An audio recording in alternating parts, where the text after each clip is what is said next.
ছোট গল্প অভাব দ্বিতীয় পর্ব। চাচির সেই বিষাক্ত চিৎকার আর অপমানের তীরগুলো সেদিন শুধু আমার কানে নয়, সোজা এসে লেগেছিল 12-13 বছরের একটা বাচ্চার কলিজায়। মুখের ভিতর থাকা মাংসের সেই অমৃত টুকরাটা মুহূর্তের মধ্যে যেন নিম পাতার মতো তিতা আর বিষাক্ত হয়ে গিয়েছিল। আমি না পারছিলাম গিলতে আর না পারছিলাম ফেলতে। চোখের পানি আর নাকের পানি এক হয়ে গিয়েছিল। চাচা সহ মেহমানরা যখন উঠানে এসে আমাদের দিকে ঘৃণার চোখে তাকাচ্ছিলেন, তখন মনে হচ্ছিল মাটি দুভাগ হয়ে যাক আর আমি চোর সেখানে চিরতরে হারিয়ে যাই। মা সেদিন চাচির পায়ে ধরতে বাকি রেখেছিল, কিন্তু তাদের মন গলেনি। মেহমানদের সামনে আমাদের চুর অপবাদ দিয়ে মায়ের হাতে রান্না করা সেই মাংস পোলাও তো দূরের কথা, এক ফোঁটা পানিও আমাদের কপালে জুটেনি। উল্টো ধাক্কা দিয়ে উঠান থেকে বের করে দিয়েছিল। সেদিন বিকেলে নিজের বাঙ্গাঘরের মেঝেতে শুয়ে ছটফট করতে করতে আমি একটা জিনিস খুব ভালো করে বুঝে গিয়েছিলাম, এই দুনিয়ায় অভাবের চেয়ে বড় আর কোনো পাপ নেই। চোখের পানি মুছতে মুছতে নিজের অবুঝ মনটাকে শক্ত করে বেঁধে ফেলেছিলাম। এই অপমানের সুদ আমি নেবই, তবে মারামারি করে নয়, নিজের ভাগ্য বদলে। দিন গেল, মাস গেল, বছরের পর বছর কেটে গেল। ক্ষুধা আর অপমানকে পিঠের চামড়ায় সহ্য করে নিয়ে আমি একটু একটু করে এক যুবকে পরিণত হলাম। কৈশোরের সেই হাড্ডিসার সুহান এখন এক শক্ত সমর্থ যুবক। কিন্তু গ্রামের মাটিতে দিনমজুরি করে বা হাটে বাজারে ছোটোখাটো কাজ করে সচ্ছলতা আসছিল না। কেবল কোনো মতে মাছের 2 বেলা দুমুঠো বাদ জুটত। কিন্তু আমার স্বপ্ন তো শুধু বেঁচে থাকা ছিল না, আমার স্বপ্ন ছিল মায়ের মুখে চওড়া হাসি ফোটানো, মাথা উঁচু করে বাঁচা। আর তার জন্য প্রয়োজন ছিল বড় কোনো সুযোগের। ঠিক তখনই গ্রামের এক দালালের মাধ্যমে জানতে পারলাম প্রবাসে যাওয়ার একটা সুযোগ আছে, কিন্তু তার জন্য দরকার অনেকগুলো টাকা। আমাদের মতো নিঃস্ব মানুষের এত টাকা কোথায়?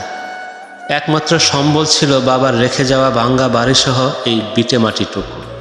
বুকের ভিতরটা হু হু করে উঠলেও চোখের সামনে ভেসে উঠেছিল অতীতের সেই নির্মম অপমান। সিদ্ধান্ত নিলাম এই বাড়ি আমি বিক্রি করে দিব। সবচেয়ে বড় পরিহাস কি জানেন? যে চাচা এক লুকমা ভাতের জন্য আমাদের তাড়িয়ে দিয়েছিলেন, সেই চাচায় আমাদের এই অসহায় অবস্থার সুযোগ নিতে সবার আগে এগিয়ে আসলেন। তিনি জানতেন এই মুহূর্তে টাকাটা আমার কত দরকার, তাই বাজার দামের চেয়ে অর্ধেক দামে আমাদের মাথা গোজার শেষ আশ্রয়টুকু কিনে নিতে চাইলেন। জমি রেস্ট্রির দিন চাচা যখন থরে থরে টাকার বান্ডিল আমার সামনে রাখছিলেন, তখন ওনার চোখে মুখে ছিল এক কুৎসিত জয়ের আনন্দ। আমি টাকার দিকে তাকাইনি, তাকিয়েছিলাম চাচার চোখের দিকে। অবশেষে চলে এলো সেই প্রবাসে যাওয়ার দিন। ব্যাগপত্র গুছিয়ে যখন উঠানে এসে দাঁড়ালাম, তখন চারপাশটা কেমন যেন অচেনা লাগছিল। এই মাটিতে আমার বাবার স্মৃতি জড়িয়ে আছে আমার ক্ষুধার্ত শৈশবের কান্না।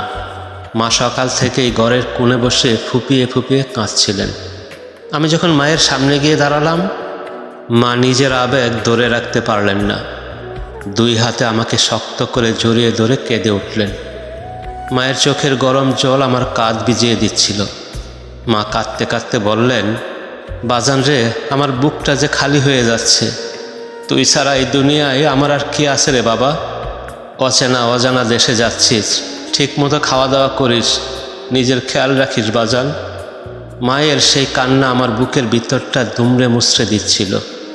আমি মায়ের চোখের পানি মুছে দিয়ে ওনার হাত দুটো নিজের হাতের মুঠোয় নিলাম। মায়ের মলিন মুখের দিকে তাকিয়ে শক্ত গলায় বললাম, কেঁদো না আম্মা, তোমার এই ছেলেরে এক টুকরা মাংসের জন্য ওরা চুর বানিয়েছিল, এক প্লেট ভাতের জন্য ঘন্টার পর ঘন্টা বসেই রেখেছিল।